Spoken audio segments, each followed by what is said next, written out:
Neste vídeo, contamos os fatos chocantes sobre 8 dos assassinos em série mais notórios e mais infames da história. Talvez você não tenha ouvido falar de alguns deles. Se quer saber como todos eles abalaram o mundo, fique conosco até o final deste vídeo. Se você caiu de paraquedas neste vídeo, inscreva-se e ajude-nos a crescer.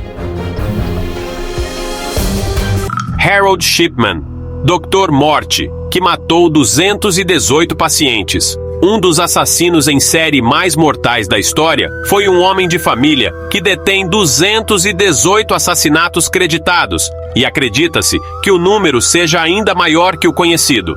Ele praticava os assassinatos enquanto trabalhava como médico britânico popular.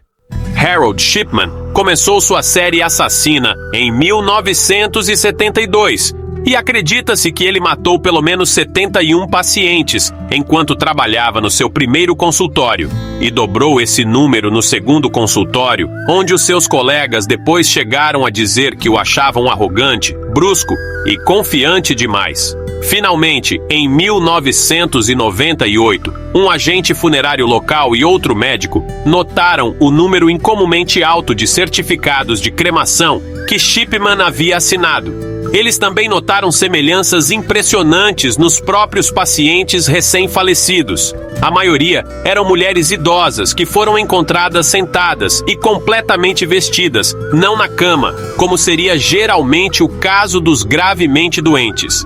Apesar dessas pistas, essa investigação inicial foi realizada de maneira desonesta, permitindo que Shipman matasse mais 3 vezes. A sorte de Shipman acabou no final daquele ano, quando a filha de sua vítima final, a advogada Kathleen Grundy, alegou que ele não apenas matou a mãe dela, mas também tentou se nomear como seu único beneficiário. Ao contrário de suas vítimas anteriores, Grundy não havia sido cremada, e uma autópsia revelou níveis letalmente altos de diamorfina, a droga que Shipman usou na maioria dos assassinatos. Ele foi formalmente acusado de 15 assassinatos e foi condenado e sentenciado à vida sem liberdade condicional em 2000. Shipman morreu em 2004, depois de cometer suicídio em sua cela. Ele nunca admitiu nenhum dos assassinatos. The levels were such that this woman actually died from the toxicity of morphine, not as you wrongly diagnosed. In plain speaking, you murdered her. No. Belle Gunness, mulher que se casava para matar. A mulher que ficou conhecida como Lady Bluebeard imigrou para a América vinda da Noruega em 1881, estabelecendo-se em Chicago, onde ela se casou com um colega imigrante norueguês. O casal teve 4 filhos, 2 dos quais morreram jovens, e administravam uma loja de doces. Em 1900, a loja havia queimado misteriosamente e, passado um tempo, o marido de Gunness foi encontrado morto. Embora ambos tenham acontecido em circunstâncias suspeitas, Gunness conseguiu coletar vários pagamentos de apólices de seguro, permitindo que ela comprasse uma fazenda em LaPorte, Indiana. Ela se casou rapidamente e apenas 8 meses depois, seu segundo marido morreu. Gunness alegou que ele recebeu uma queimadura fatal da água escaldante e foi atingido na cabeça por um moedor de carne pesado. Enquanto um inquérito foi realizado, nenhuma prova de jogo sujo conseguiu ser produzida, levando a outro pagamento de seguro robusto. Ela então começou a colocar anúncios de jornais em busca de um terceiro marido, com a exigência de que potenciais pretendentes tivessem que visitar sua fazenda em Indiana. Vários pretendentes apareceram, mas acabaram desaparecendo misteriosamente sem deixar rastros. Apenas um conseguiu escapar com vida. Ninguém sabe ao certo quantas pessoas Belle Gunness assassinou, mas parece que ela também teve um fim terrível, se é que ela não forjou o seu fim. Ocorre que em fevereiro de 1908, um incêndio devastou a sua fazenda. Entre os destroços estavam restos dos corpos dos filhos de Gunness e o cadáver decapitado de uma mulher. Embora as autoridades tenham identificado o corpo decapitado como de Gunness, a dúvida se espalhou rapidamente, pois o corpo era muito menor que a alta e pesada Gunness. A busca por sua cabeça desaparecida que nunca apareceu, levou à descoberta horrível de quase uma dúzia de corpos, incluindo os pretendentes desaparecidos e várias crianças. Ray Lamphere, um ex-pescador que ela havia demitido alguns anos antes e depois alegou estar ameaçando sua vida, foi preso e julgado pelos crimes, mas só foi condenado por incêndio criminoso. O verdadeiro destino de Gunness permanece desconhecido, embora os avistamentos não provados continuassem por décadas após sua morte. Será que ela forjou sua própria morte? Partilhe sua opinião nos comentários. Ed Gein, a inspiração por trás do Psycho, o homem cujos atos macabros e horríveis ajudaram a inspirar filmes clássicos como Psycho, Silêncio dos Inocentes e Massacre da Serra Elétrica, cresceu em uma área isolada de Wisconsin. Ele era filho abusado de pai alcoólatra e mãe puritana e dominadora, que instilava em seu filho um medo patológico de mulheres e sexo. Quando seu pai, irmão e mãe morreram dentro de um período de 5 anos, ele foi deixado sozinho na fazenda da família, onde ele finalmente isolou partes da casa, transformando-a em um santuário, de certa forma, para sua mãe. 13 anos depois, a polícia local chegou à fazenda, seguindo uma dica sobre o desaparecimento da dona de uma loja de ferragens chamada Bernice Warden.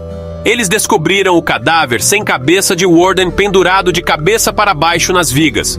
Sua busca pela propriedade revelou um salão de horrores que incluía partes do corpo humano, transformadas em utensílios domésticos, como cadeiras e tigelas, rostos usados como tapeçarias e um colete composto por um tronco humano. Muitos desses itens horríveis eram de corpos já mortos que Gein havia roubado de seus túmulos, mas ele havia assassinado outra mulher, além de Warden.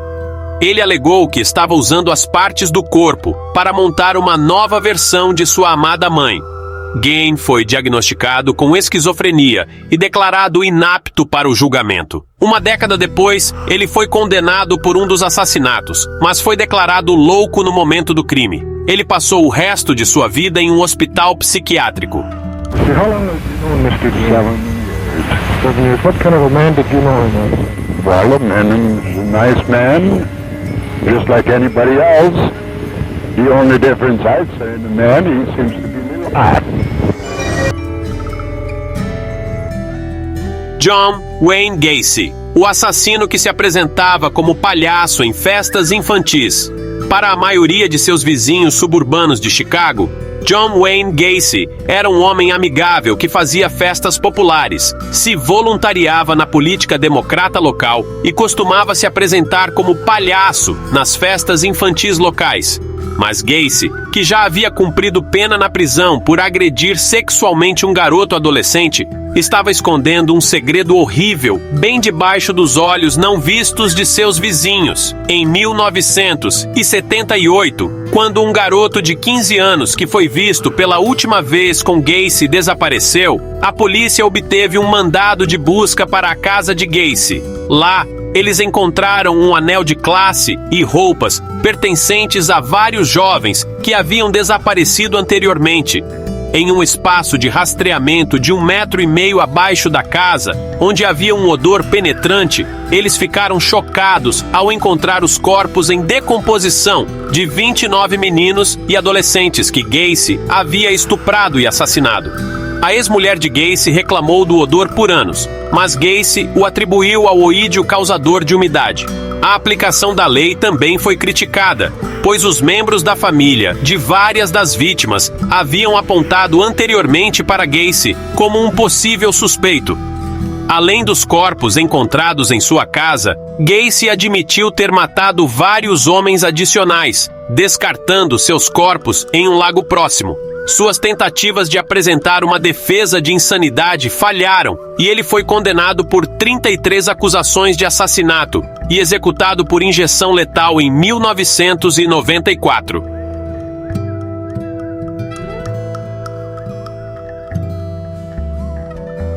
Jeffrey Dahmer, que cometeu seu primeiro assassinato aos 18 anos. Jeffrey Dahmer cometeu seu primeiro assassinato em 1978, quando ele tinha apenas 18 anos. Ele continuava matando até sua prisão em 1991, depois que um afro-americano escapou de suas garras e chamou a polícia perto de Milwaukee, Wisconsin. Quando a vítima levou a polícia de volta ao apartamento de seu captor, eles descobriram fotografias de corpos desmembrados, as cabeças decepadas e a genitália de vários outros homens, e uma banheira cheia de ácido, que Dahmer costumava descartar algumas de suas vítimas. Dahmer viveu uma vida sem turnos, abandonando a faculdade e o exército e morando com vários membros da família antes de ser expulso por sua avó e se estabelecer no apartamento de Milwaukee. 3 anos antes de sua prisão, em 1991, e com vários assassinatos já em seu currículo, Dahmer foi condenado por drogar e molestar sexualmente um jovem adolescente. Depois de servir apenas 1 ano, ele foi libertado e continuou sua farra de matar, que se concentrava quase inteiramente em jovens de cor.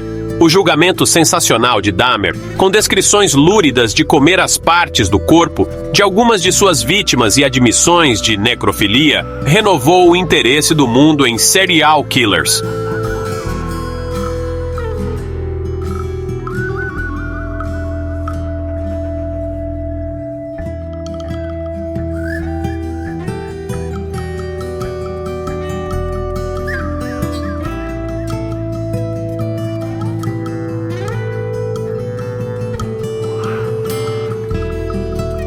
Em 1992, Dahmer foi condenado a 957 anos de prisão, mas foi morto por um companheiro de prisão apenas 2 anos depois.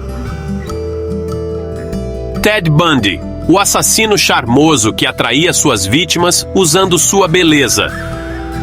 Bonito, bem educado e cheio de charme, Ted Bundy parecia o mais improvável dos assassinos em série, o que tornou sua matança de uma década em vários estados ainda mais surpreendente e, para alguns, atraente.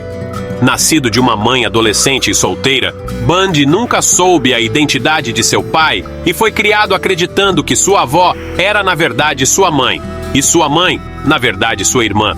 Após uma difícil adolescência, Bundy se formou na Universidade de Washington e logo embarcou em sua onda de assassinato, matando sua primeira vítima em Seattle, em 1966. Ele continuou em Utah e Colorado, matando várias outras mulheres antes de ser preso.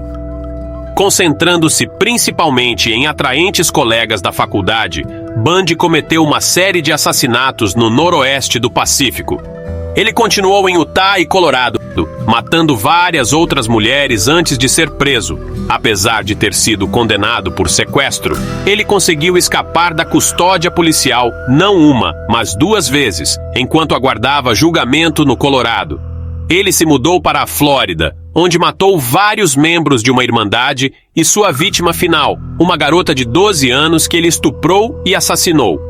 Quando Bundy foi finalmente preso enquanto dirigia um carro roubado 1 semana após seu último assassinato, seu julgamento rapidamente se tornou uma sensação da mídia. Foi o primeiro julgamento por assassinato a ser totalmente televisionado e contou com Bundy atuando como um de seus próprios advogados de defesa. Ele se tornou uma estrela da mídia, recebendo jornalistas em sua cela e recebendo cartas de admiração de fãs apaixonadas. Ele forneceu uma lista interminável de pistas sobre assassinatos adicionais que ele pode ter cometido, na esperança de atrasar sua execução. Não funcionou. Ele foi executado na cadeira elétrica em 1989, com um número real de vítimas desconhecido. Jack, o Estripador. Em 1888, o distrito de Whitechapel, em Londres, foi dominado por relatos de um serial killer cruel caçando nas ruas da cidade. O louco não identificado atraiu prostitutas para praças escuras e ruas laterais antes de cortar suas gargantas e mutilar sadisticamente os corpos com uma faca de trinchar. Naquele verão e outono, 5 vítimas foram encontradas massacradas no oprimido distrito de East End, provocando uma grande agitação na mídia e uma caçada em toda a cidade. Uma série de cartas foram supostamente enviadas pelo assassino ao Serviço de Polícia Metropolitana de Londres, provocando policiais sobre suas atividades horríveis e especulando sobre os assassinatos que estariam por vir.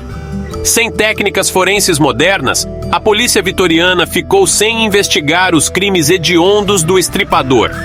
Depois de matar sua vítima final em novembro, o assassino pareceu ter desaparecido como um fantasma. O caso foi finalmente encerrado em 1892, mas Jack, o estripador, continua sendo uma fonte duradoura de fascínio. As teorias mais populares sugerem que a compreensão do assassino sobre anatomia e vivissecção significava que ele era possivelmente um açougueiro ou cirurgião. Mais de 100 possíveis suspeitos foram propostos. Faremos um vídeo detalhando as formas tenebrosas como ele estripava as suas vítimas, que na maioria eram trabalhadoras de sexo. Então, se inscreva e fique atento. H.H. Holmes, um farmacêutico que construiu um castelo de assassinato. H.H. Holmes passou seu início de carreira como fraudador de seguros antes de se mudar para Illinois, antes da Feira Mundial de Chicago de 1893, para trabalhar como farmacêutico. Foi lá que Holmes construiu o que ele chamou de Castelo de Assassinato, uma pousada de 3 andares que ele secretamente transformou em uma câmara macabra de tortura. Alguns quartos foram equipados com olho mágico oculto, linhas de gás, alçapões e estofamentos à prova de som, enquanto outros apresentavam passagens secretas, escadas e corredores que levavam a becos sem saída. Havia também uma rampa engraxada que levava ao porão, onde Holmes havia instalado uma mesa cirúrgica, uma fornalha e até uma estante medieval.